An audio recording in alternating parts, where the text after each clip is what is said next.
When they redid the road, we were lucky to get a larger sort of slowdown here, and the council put a whole tip truckload of mulch on it, so I made it into a native garden, and then we've done the next doors as well.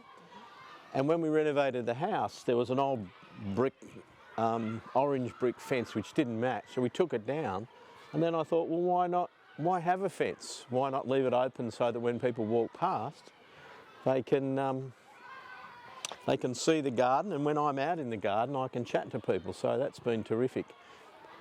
The lemon-scented gum I planted when we first came here 37 years ago, and people came and hugged it quite a bit in lockdown, so that was really nice. But gradually I've planted it all out.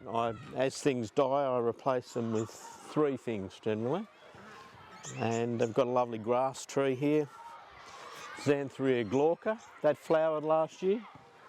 It's one of the grass trees that flowers without fire. It's about 10 years old from seed, so that was really good. And yeah, some spiky things for bird protection.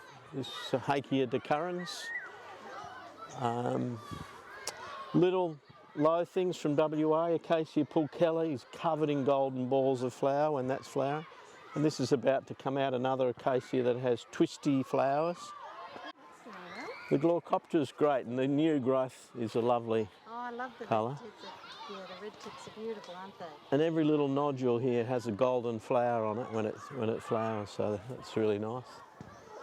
Yeah, a few little acacias. Acacia guinetii comes out with beautiful, soft yellow flowers.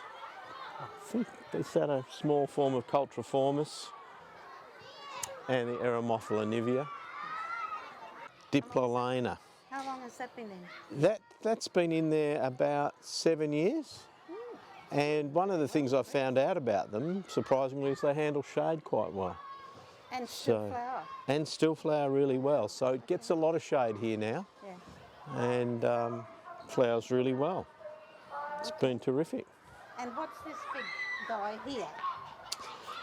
That's the big Guinea lily from New South Wales.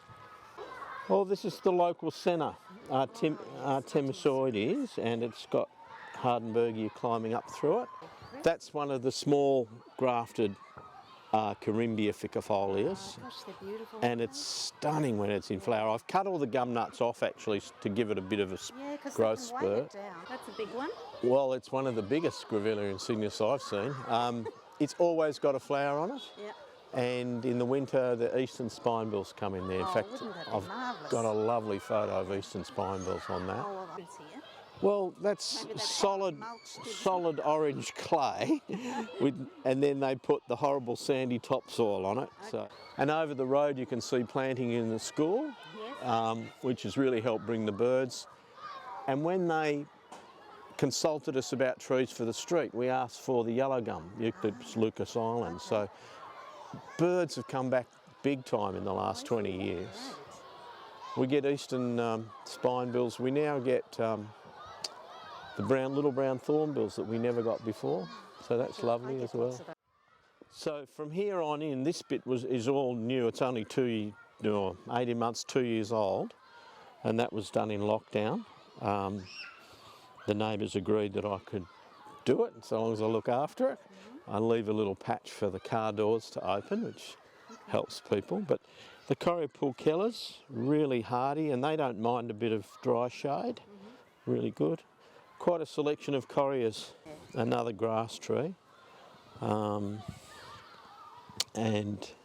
these are the native pelagonium mistral, which goes very well. One of the beautiful Tomasias, and Verticordia, chrysantha, the yellow one. Some grasses,